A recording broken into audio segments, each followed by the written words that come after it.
It was the dawn of the third age of podcasting, 30 years after the series had launched. The Babylon Podcast was a dream given form. Its goal, to discuss the place where humans and aliens could work out their differences peacefully. It's a port of call, home away from home for established fans, newbies, John, Blaine, and guests. Humans and aliens wrapped in 2,500,000 tons of spinning metal, all alone in the night. It can be a dangerous place. Wait, what? But it's our last, best hope for peace. This is the story of the last of the Babylon stations. The year is 2024. The name of the podcast is Babylon 5, 30 years later. Hello and welcome to this latest episode of Babylon 5, 30 years later. My name is John Wilson, and this podcast is a journey through every episode of Babylon 5, the classic science fiction drama from the 1990s, in the 2020s, 30 years after every episode was released. With me on this journey is my friend and compatriot, Blaine Dowler. Hello, Blaine. How are you today? I'm doing well. How about you? Doing all right. And I don't care what you say. I can hold you as long as I want to and not charge you a single thing because I have that much, well, I don't know if it's power so much as just being mad with power. Yeah. Oh, well, I have friends here. You may not be able to see them, but I have friends. Of course I can't see your friends. You're off in Canada and I'm in Indiana. So yeah, we are talking today about the season 2 episode In the Shadow of Z'ha'dum. And just based on that title, I have been looking forward to this for a while, and it did not disappoint. This is a pretty great episode, not to spoil my hand a little bit. The IMDb rates it as a 9.0 out of 10. Is it the highest we've had so far? The highest we've had so far is a 9.2. Okay. And there are 2 episodes left in this season with higher ratings than this. Oh, well, damn. Okay. So I guess things are moving forward, kids. Babylon 5 is definitely picking up some steam and very excited to see what happens. So looking at the episode, it was, of course, broadcast on the 10th of May, 1995, which is why you're hearing this on the 10th of May, 2025. It is the 16th episode of season 2 and the 38th episode overall. J. Michael Straczynski wrote it and David J. Eagle directed it.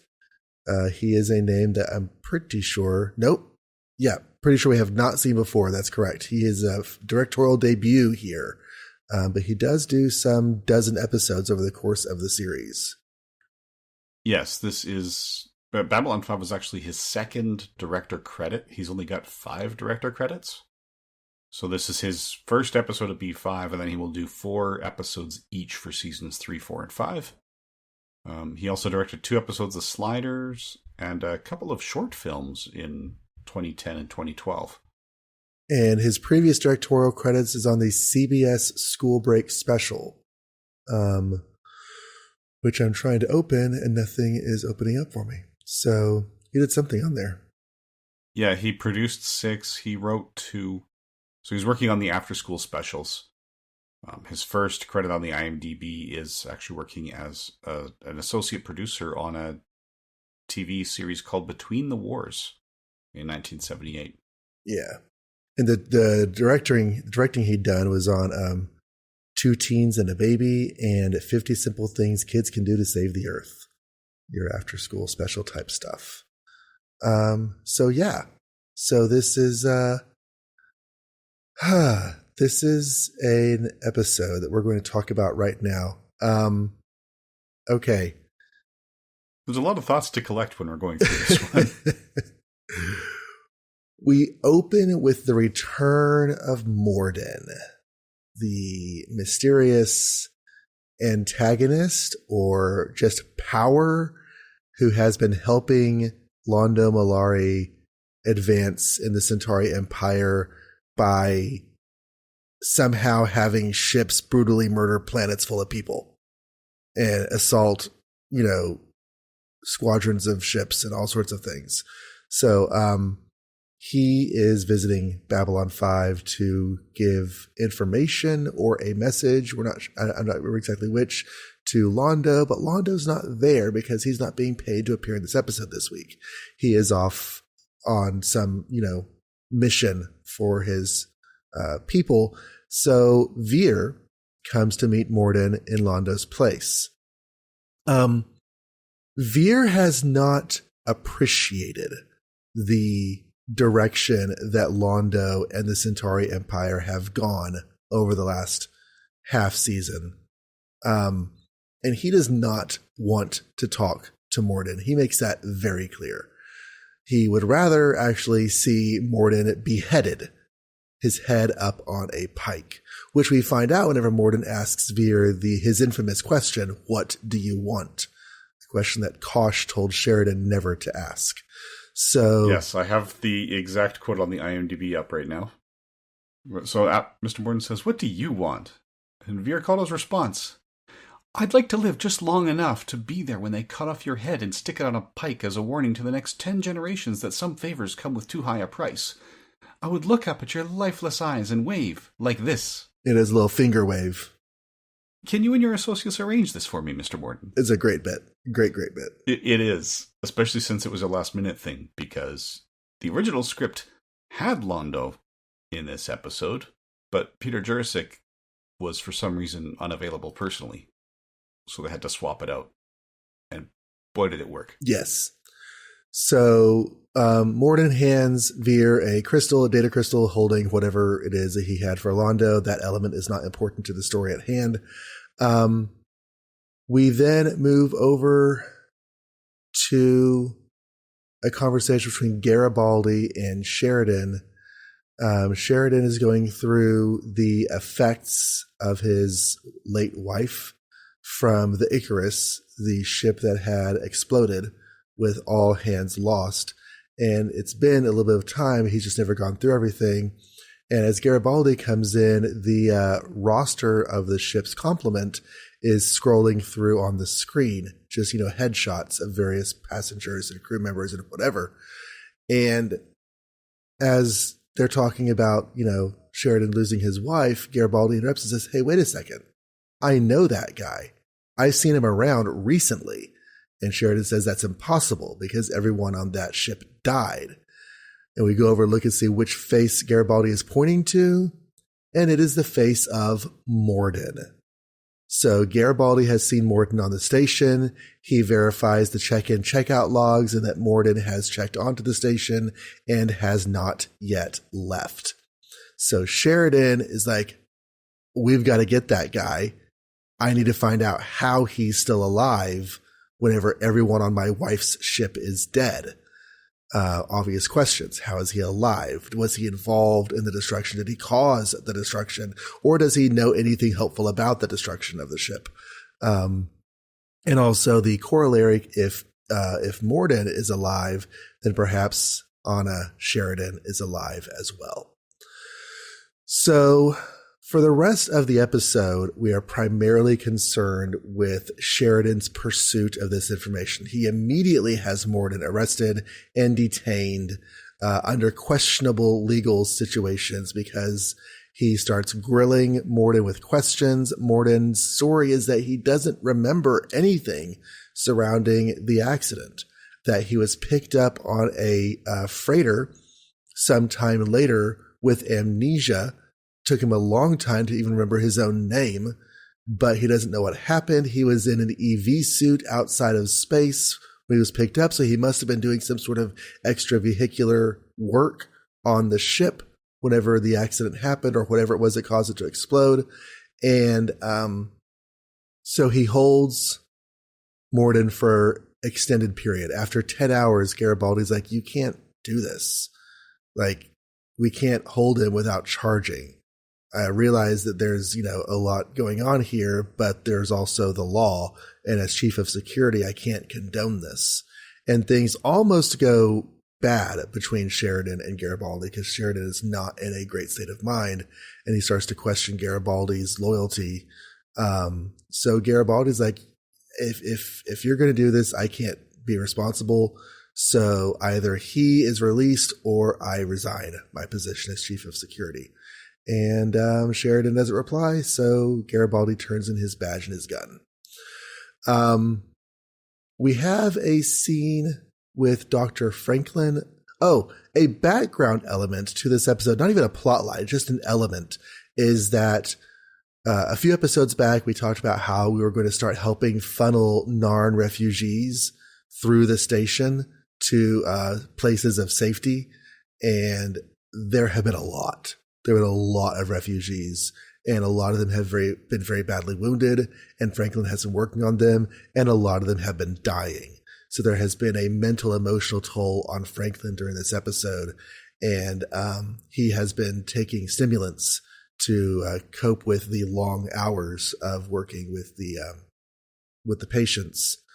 So there's a conversation between him and, is it Garibaldi that he talks to about the... No, it's Ivanova. Talks to Ivanova about belief in God and how whenever someone dies, Franklin believes that you see God in his eyes, and he's been seeing a lot of gods in people's eyes as they die. Franklin also confronts Sheridan.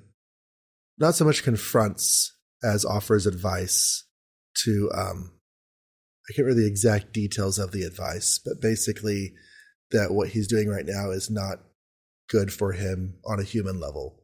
Do you remember what he said for his advice?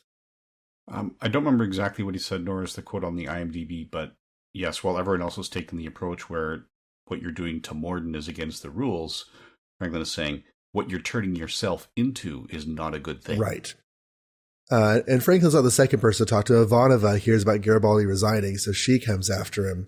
And Ivanova, of all of the people on the station, probably has the most clout with Sheridan because they served before. Garibaldi, of course, started out as really not liking Sheridan, and their mutual distrust was highlighted in the novel we read. And it's also an element in the comics that are currently being published at this time that we're going to talk about in a few episodes down the road. So I kind of had that in the back of my mind while he was resigning, but that's more for comments later. Anyways, so the last group of people to eventually confront Sheridan are Ambassadors Delenn and Kosh. Oh, I skipped Veer. Veer comes to Sheridan and says he needs to be released. He is a friend and ally of the Centauri Empire. And Sheridan immediately perks up his eyes on that because this is just a guy who works on ships. Why does he have this much, standing with the Centauri people? But Veer is not willing to say anything. He says it's an internal matter, but he wants Morden released on the basis of diplomatic immunity. And Sheridan twists things and says that diplomatic immunity only applies in the situation of someone being charged with a crime. And we haven't charged Morden with anything. In fact, we're not even arresting him. We're just holding him in protective custody. Protection from what? I'll let you know when I figure it out. So that brings us to Delenn and Kosh, who say that he needs to let Morden go because if he doesn't, everyone is in danger. And that's when we get the lore dump. The biggest lore dump, in my opinion, on the background of the entire show since the first episode. We've had lore dumps involving the Minbari and the humans and things like that. But the shadows are this much bigger situation affecting the series as a whole. And we get this history. Basically that the shadows is the name for this race of beings that the Minbari and the Vorlons know about that date back billions of years. They were old when both the Minbari and humans were young. And they were a terrible, destructive race. And there was a huge war fought with them 10,000 years ago. And they've been regrouping ever since. The only reason they were able to lose the war at that time is because they had moved too quickly and there were still old races, powerful races in the galaxy who were able to stop them. All of those old first races have died except one. and those are the Vorlons.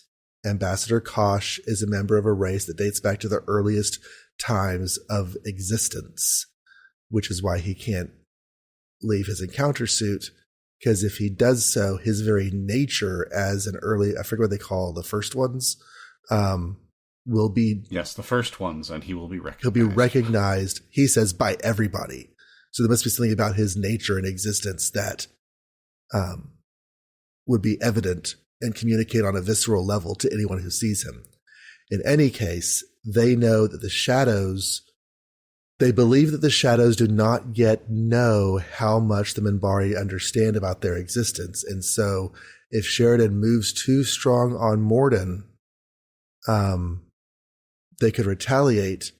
If Sheridan comes at Morden from a perspective of knowledge about the Shadows, then the Shadows will probably just have Morden killed and change tactics, and we'll know less than we did before.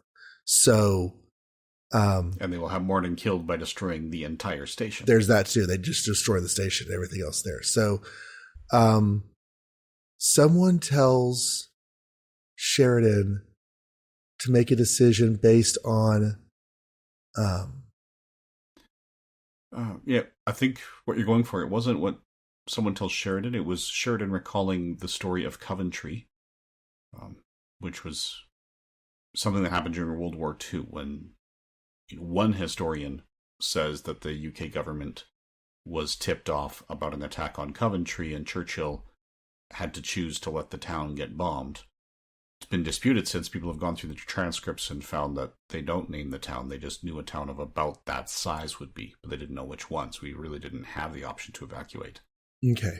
But it's the numbers game, and Sheridan has realized, or they tell him, like, you have to set aside revenge. That was, I think that was a big part of Franklin's speech, right? Saying you have to choose, make the same choice that G'Kar did. Mm-hmm. Or no, it was Delenn who said that. But yes, you have to make the choice you asked to make G'Kar between what's best for your people and personal revenge. Right. And the one other piece of all of this that is revealed is at the end of season 1, whenever Delenn is building the triangular thing that eventually put her into a chrysalis, she had sent Lanier off to ask Kosh a question. And Lanier tells Delenn that Kosh's answer was yes. The question that she had him ask, however, is escaping me. It was basically... have the Shadows returned. Have the Shadows returned, right. Because their world on Zahadum is something that G'Kar has been aware of and has been talking about. He knows that there's a problem, there's a threat from this world. And Zahadum is officially named here as the homeworld of the Shadows. So that's where the name of the episode comes from. So Sheridan lets Morden go, kind of cheerfully and abruptly right at the end there. And we can presume that things go about their merry way. But this is a lot of episode. Oh, there was one last scene with Sheridan and Kosh that they let Morden go, and he wants Kosh to continue teaching him because he's going to go to Zahadum to fight and beat the Shadows. And Kosh says, well, if you do that, you're going to die. Sheridan's like, oh, you're going to teach me anyway. There was one background element to all of this. I don't really know exactly what portent it has. It feels like the sort of thing's being set up for later. And that was that somebody gave a speech on being a member of the Night Watch. And so everyone dressed black and went to the far north wall and started manning against the dragons. No, they put these black armbands on, and for an extra 50 credits a week, they just have to keep an eye on things on the station. And so our security second in command person that we've seen a few times, Zach Allen, joins up, and he's just kind of doing his thing as part of the Night Watch. But yeah, that's the episode. We don't have a whole lot of guest stars this episode. We have, of course, Morden returns, being played by Ed Vassar, and Zach Allen returns, being played by Jeff Conway. And there's a brief appearance by Alex Hyde White, who plays Pierce Maccabee, who does the speech about the Night Watch. Yes, which is an element of the Ministry of Peace, which is, it's telling that Zach, who says when he's talking to Sheridan's asking about the Coventry thing, that, he often fell asleep during history class and doesn't know much about World War II. Mm-hmm. He's the one that ends up joining the Night Watch. Ah, okay. Because there are some deliberate parallels there with World War II events. Not to be confused with Night Watch, the Russian horror vampire film that is very, very good and very worth your time, and based on a portion of a novel by the same name. Okay. So Alex Hyde-White himself, if we just touch on his IMDb. Yeah, he was in Pretty Woman. He was in Indiana Jones: The Last Crusade. He was in the 1990s Fantastic Four film. All of things I've seen. He played young Henry on the Indiana Jones: The Last Crusade film. Which is easy to miss because that was the one where we never saw his face. It was the hand that came up and Sean Connery did the voiceover. Ah, that's right. He's in one episode of Agents of S.H.I.E.L.D., but I don't remember what it would have been. He's in a lot of things that I've seen, so I know I've seen him, but I didn't recognize him when I saw him here. Yeah, to the comic book nerds, he's had actually 2 comic book roles. Yeah, if you've seen that 90s Fantastic Four film that never had official release, he was Reed Richards. Yeah, and he also played a young man in Captain America 2 Death Too Soon in 1979. His acting debut was in an episode of Battlestar Galactica. He was in 2 episodes of that in the late 70s. He was in Buck Rogers in the 25th Century. Matlock, 2 episodes of Murder, She Wrote, one of which was while JMS was a producer, but he did not write that episode. Mantis, so he's got a lot on his resume. A long list of one-shot parts. Yeah, so he's a steadily working actor, but yes, very easy to go unrecognized. Yeah. Okay, so I guess minor things first. Yeah. Actually, before we get into the analysis, there is one. This, like you said, this is a lot of episode. I think we should also point out that while Sheridan was pushing hard on Morden, he tried to talk Talia into scanning him. Oh, very important part. Yes. So Talia comes in, refuses to scan him because it's illegal to do so without official consent. Unless there's some sort of criminal investigation going on, and there's not officially a criminal investigation going on. And so Sheridan just kind of arranges for Morden's cell to be moved and for Talia to go near it. And as Talia is just like walking along, being Talia, she comes into mental contact with Morden, and it is traumatizing. She screams, she grabs her head, and we see briefly a shot of Morden. He has retreated into the shadows, so his whole figure is dark on the screen because he's standing out of the light. But also there is this insectile, shadowy figure in the room. We don't see much else beyond that. However, that does remind me of later in the episode, whenever Sheridan and Zach Allen are talking, because since Garibaldi resigned, Sheridan put Allen in his place temporarily. He asks Allen if we can scan his room, because Delenn says you can't say anything about the shadows to Morden because Morden is never alone. So he's like, if he's never alone, who's with him? Can we scan the room with other light bands, ultraviolet, infrared, that sort of thing? Without specifying which band does the trick, they are able to see, I think, 3 of these shadowy insectile forms in the room with Morden just hanging out. So like he's in there, but he is definitely not alone. The aesthetic of these insectile creatures with the sort of lots of long pointy parts is very reminiscent of the ships we have seen in space with lots of long pointy parts. Mm-hmm.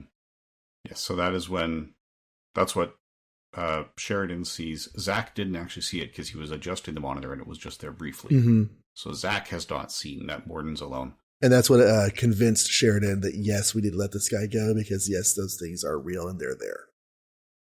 Yeah, it's also worth noting that the next time Sheridan and Talia saw each other, Talia realizing, of course, how badly she'd been manipulated, he comes to apologize, and she just slaps him and walks out of the room. And Andrea Thompson was so into the part that she slapped him for real. Not like the TV fake movie slaps. They used the actual sound of how hard she hit him because it sounded better than anything they had in the Foley catalog.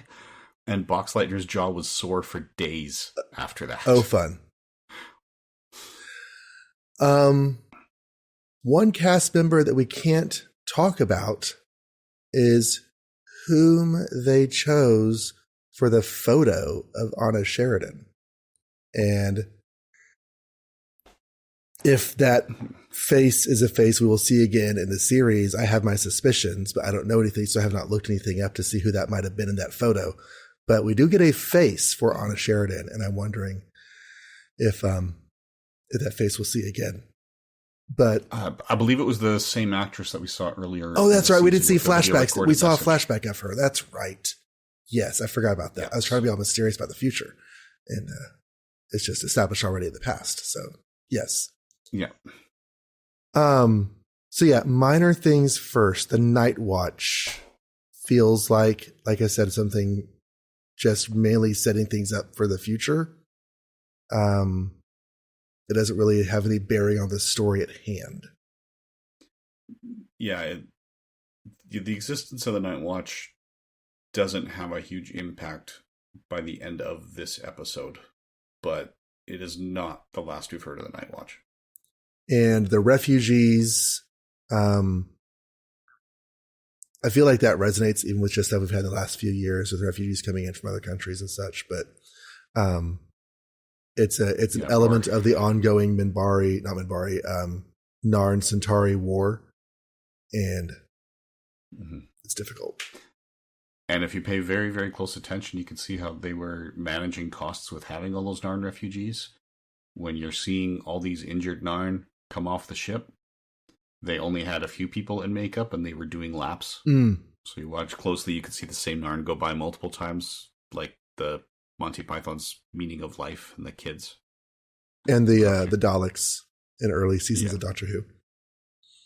Yep. Or the Sleestak from the Land of the Lost. They had 3 of them. The same 3 anyway, over and over again. Yes. Yeah.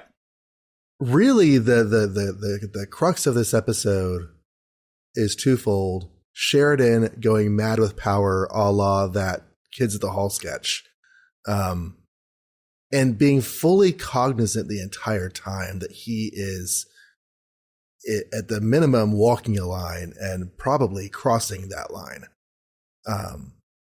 But being unable to do anything about it because the fate of his wife is involved here, and he is not able to let that go. And he asked Ivanova at one point, would you be able to let this go? And she's like, no, I wouldn't. So he's going into some dangerous waters ethically and legally. Yeah, he essentially tells her, I know this is not rational, but I'm not in control. That's a lot of what comes out of it. That's what I got. Yeah, and doesn't want to be in control, or is in control of his irrationality in ways that, but yeah. Mm-hmm. It's just, at this point, answers are more important than consequences. Right. But the much more important thing we get from this episode is we learn what a Morden is. He's been an element. He's been mysterious. He's been an enigma. He obviously has a lot of power and friends. And that is all spelled out, at least on one level. There may be more levels going on, but we definitely have a starting hand to play with going forward with Morden. We do. And we should remember the way Delenn described that those who did not choose to serve were killed. Right. So this confirms Morden's association, I think he has chosen to serve. Yes. So he was on the Icarus. The Icarus did crash on Zahadum, and all the people on the ship were either inscripted or killed, conscripted. And so Morden ostensibly was just normal dude before that. And since then he has come to work for the Shadows. If we follow the obvious question about Anna Sheridan's continued existence, the question becomes, is she also working for the Shadows? Is that how she's alive, if she's alive, or would she have died? So, yeah. There's so much going on that we've learned, but I'm also having trouble like thinking about things about it to discuss because it's all just kind of, new information. Yeah, JMS says he likes to structure each season so that there's 3 or 4 points where you feel like you've been hit in the head with a 2x4, and this is one of them. Yeah. Oh, we also get some starting points with the Vorlons. We've known zero about them except for that the previous station doctor looked inside his suit and saw horror. He didn't say horror. He said what he saw changes a man. Pretty sure he used the word horror, but I could be wrong. I just have a mental image of his face saying that word. But in any case, it was a big deal for him to see inside the suit. He's the only person who had any indication of Vorlons, and we are now starting to learn that as well. Also, why Kosh is able to teach Sheridan things about his own existence and everything, because he has a much older developed understanding of existence and reality and life in this universe because of his race's history. Yeah. So back in the gathering, when G'Kar said, "We are the youngest of the major races, and the Minbari is the oldest," right? I said almost none of the things that happened in that conversation, or that were said in that conversation, were true, but the speakers believed some of them. The Vorlons have hid their history from most of the races out here. Mm-hmm. So the Minbari are aware, but they're one of the few. Now, they also mentioned that there were 2 wars. So 10,000 years ago was the Great War. 1,000 years ago, the shadows started coming back again. Okay. We've already had the allusions to that. So infection, when they had that biological armor that was kind of insect-like, that took control of a person, that was developed to fight a war 1,000 years ago. The Book of G'Quan that G'Kar looks at for the Narns, where he recognized the image of that shadow vessel, that was telling the story of a war fought 1,000 years ago. So there have been several references to a war 1,000 years ago. Yes, and now we know who was being fought and by who. Gotcha. Okay. And Delenn, no, not Delenn. I was thinking in the course of the episode about how we had a change of station commander and how a lot of the plot lines that were going to be Sinclair's, some of those were left with Sheridan, some of those were passed on to others. And I'm wondering now what would have been the connection between Sinclair and the Shadows with Zahadum if this had played out with him still in command. Because he doesn't have a lost wife from the last year or so. And if any of the notes I've read reveal what that connection would be, I don't remember what it is. But I do remember that JMS said that it was, it was nice to have this split because it would have been too many coincidences. For one man. So, yeah. So having Sinclair be the one that the Minbari scooped up, there's one coincidence, but then having a personal tie to the Shadows as well, you said it would have been too much for credulity. So the fact that now it's 2 different people with 2 different histories actually does make the story work better. Yeah, I like that too. There's only so much protagonist syndrome that credulity can withstand, or Red Ranger syndrome, as it's also been called. Just the fact that all of the important things happen to you because you're the most important part of the cast, and that's not the best form of writing. Garibaldi, as I mentioned earlier, he resigns and things get kind of tense between him and Sheridan. And I like that because he is not good buddies with Sheridan like he was with Sinclair. They have a pleasant working relationship that did not start out as a pleasant working relationship, and they've found their feet together. But you know, Garibaldi only trusts Sheridan as far back as episode 3 of the season, and that's not super far back. Yeah, with Sinclair, it was almost always Mike, and pointed out it's only very recently that we heard him call Sheridan John. Mm-hmm.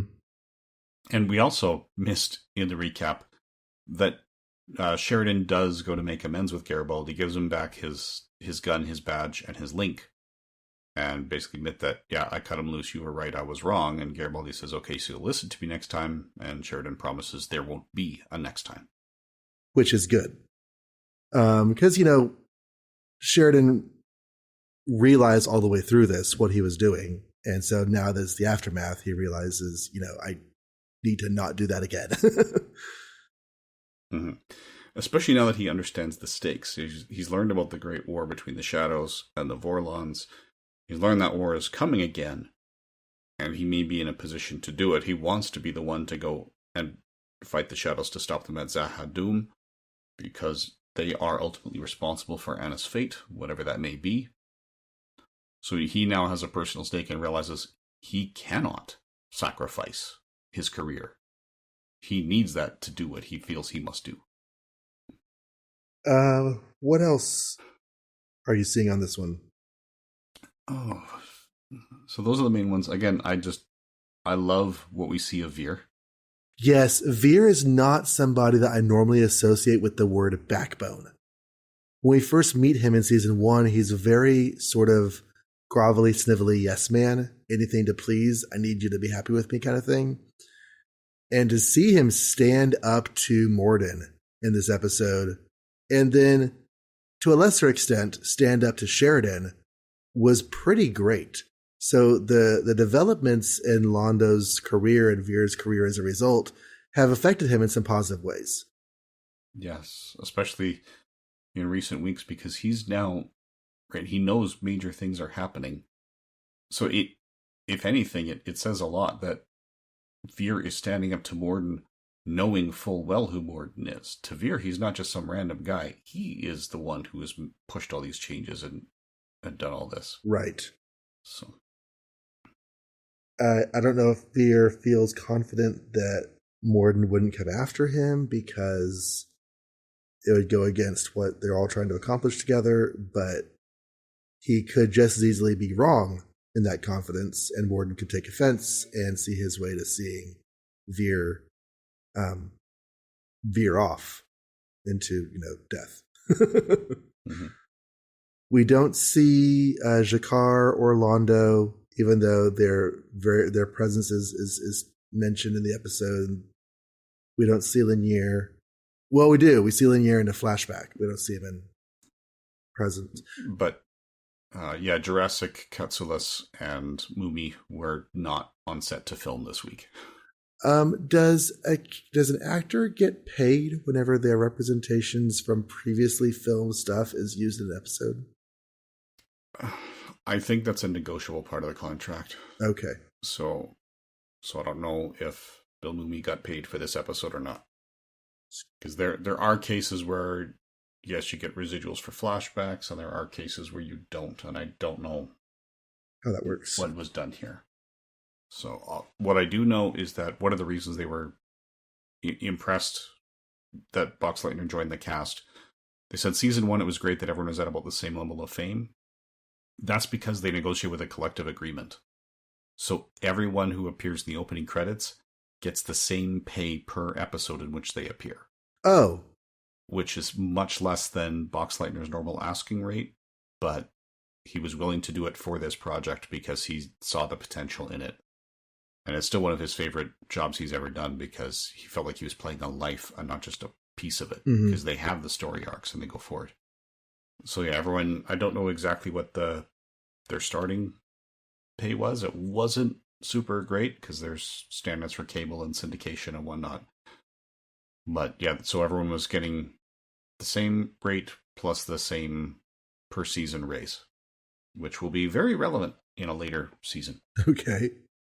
And Sheridan in this, when he came on the station, one of my comments was that he just seems, kind of cheerful and happy-go-lucky. And we talked about how having him be presented that way at the beginning helps, everyone. If the station likes him, then the viewers will like him and everything else. He has definitely shown some other sides and levels of his personality. And in this one, it's a completely different side of him that we've never seen before, of course. So it's nice to see that the variety that we hoped for from the new character has been coming to pass. Right, so, do you have more for League in Session, or shall we move on to Last Best Hope? That was my question for you. Okay. So, what is your Last Best Hope? It's Veer telling Morden what he wants. That was just a magnificent Veer moment, as we have said multiple times, and it doesn't come across in audio, but just that beautiful little wave he gives. Mm-hmm. He says, I want to look up into your lifeless eyes and wave like this. Yeah. And then asking, can you and your associates arrange this for me? Like, hey, can you please die? The way that he goes to deadpan like that at the end, can you and your associates arrange this for me? And then walks away and does a little wave again as he leaves. Mm-hmm. And even before he even gets to that, when Morden tells him to sit, and Veer looks at the chair and then looks back at Morden and stays standing until Morden gets more forceful. Mm-hmm.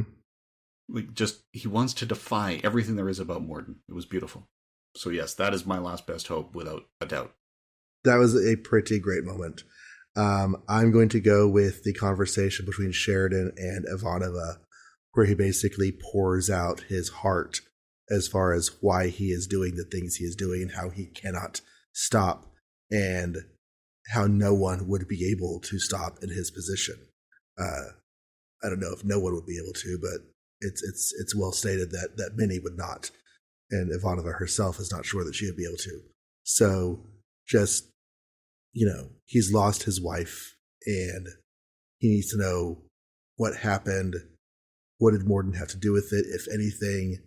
Could Anna possibly still be alive? All those things. And that's a motivation that is very, very hard to say no to. Yeah. And neither of us mentioned it, but from the notes, Richard Biggs, who plays Dr. Stephen Franklin, found that his speech about God or gods in this, when he was eating with Ivanova after she forced him to go sleep, he hadn't slept in 36 hours. He was using the stims to keep going. She said, no, you're mandatory for 6 hours of sleep, and then I will join you for a meal. But he had a speech about gods and gods and the foundationist beliefs. And Richard Biggs said that was his favorite speech and his favorite scene in the entire series. Oh, good. It was a good moment. And he asks Ivanova if she believes in God before he talks about his own beliefs. And so we get Ivanova's, she's raised culturally Jewish, and she went through a lot of the religious, ceremony ritual of growing up. But does that actually include a belief in God? And I think her response was most of the time. Mm-hmm. So yeah, Last Best Hope, 2 solid moments from 2 solid characters, which brings us to the part of the episode where we take a look at what in this episode might have portents for the future, things you want to stick a pin in and remember. And it is called Giving Form to the Dream. So, Blaine, what do you have for us? There's like a piece of virtually every single scene in this that's going to come back, Mm-hmm. as you're probably not surprised by. The relationship between Veer and Morden and what they've established here. We haven't seen the last of that. This is not the last time that Dr. Franklin is going to feel like he's going to need to use stims to get the job done. We will eventually get a definitive answer as to Anna's fate, whether she was one of the ones who died or one of the ones who chose to serve. We will find out more about why Kosh says everyone would recognize him. We will learn more about the shadows and what their plan is, why we have this recurring role from 10,000 years. Right? Because they were not destroyed, they were merely defeated. We'll learn the same about the Vorlons. I think you just said the other first ones had died off. The term that they used was beyond the rim, which is sometimes a euphemism for death, sometimes not. And we will find out which is the case here. We actually kind of already did find out back in season 1 when G'Kar saved Catherine Sakai's life. When she encountered that unusual race that sometimes passed by Sigma 957, was it? He referred to that race as one of the first ones. Okay. So we're starting to get to the point where the threads are coming together. So it's not just being laid out for the future, but we're getting the payoffs as well. And they're payoffs that are sort of a nerdy detail level. Like, most good novels have 2 reading experiences. There's the first time reading experience where you're told the story as it's told, and you get the revelations as they happen. And there's the second reading experience where, having read all the revelations, you go back and see how they were seeded and foreshadowed and everything else along the way. So it's not that these are things that were said with exclamation points so that we would remember them now, but going back through the episode, if we stopped right now and went back through this series so far, these are connections we could make. And that's pretty neat. Yeah, and that's one of the things JMS liked about having that 5-year plan. You could do so much more with foreshadowing, and this series is packed with it. That was not a complete list. I'm trying to remember what else belongs on the list. So there is the connection between the Minbari and the Vorlons that has now been established. The Minbari were one of the few races who actually knew about it. Yes, the other one we kind of already said it's coming, but the fact that Zach Allen chose to join the Night Watch, which was about, watching people, and if they seem misguided, let us know and we can talk to them and correct them. Yeah, that's spying on your neighbors. Yes. For that, I think I'm going to go to the notes from the script books, because JMS actually has a beautiful intro to that. Here it is. When you create a government office whose purpose it is to reassure people about what all the other government offices are doing, there's a serious problem somewhere. Yeah. Because this is a week after And Now for a Word, where they had another government ministry that was created, to go along here with the Ministry of Peace. So again, Zach Allen, our second in command of security, has joined the Night Watch. Not a good move, Zach, but, stories are stories. Yeah, and this is what happens when you sleep through history class. What was the line from Guardians of the Galaxy? History never exactly repeats, but it does frequently rhyme. Yes. Something like that. All right.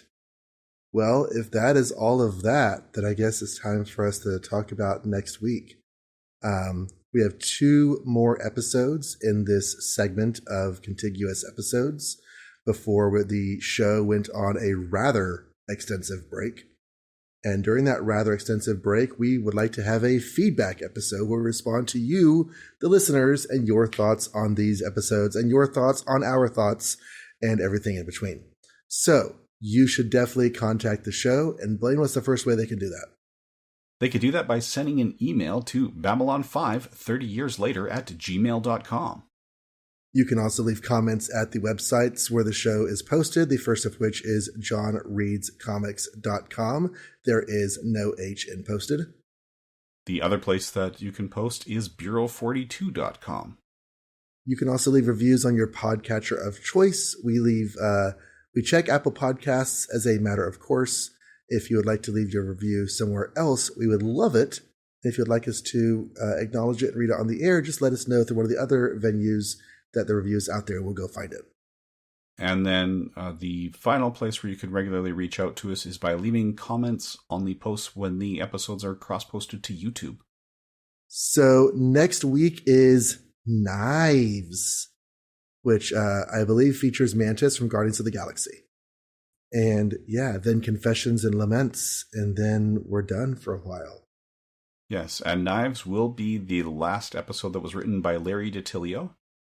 So there are only 2 episodes of Babylon 5 left, not written by J. Michael Straczynski. One is coming up next week. And another one is way down the road. Yes, we'll talk about the other one. You should be able to hear that podcast on Saturday, March 11th, 2028. All right. So yeah, that's a long ways away. JMS wrote a lot of episodes. Okay, well, until the knives come next week, thank you everyone for listening. And good eating to you.